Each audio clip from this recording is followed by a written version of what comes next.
পাশেই বাড়ির পাশেই সুগার স্পাইসে।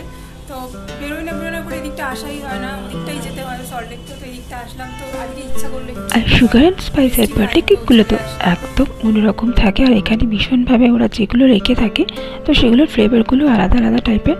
আর এগুলো কেকগুলো যেগুলো দেখছো সেখানে আছে বাটারস্কচ আছে, চকলেট আছে, স্ট্রবেরি আছে, আর সব রকম কেকই থাকে। আর আমি পেস্ট্রি অলওয়েজ লাইট ওয়েতে খাই, যেগুলো আর কি লাইট চকলেট দিয়ে তৈরি, তো সেটা খেতেও ভালো লাগে।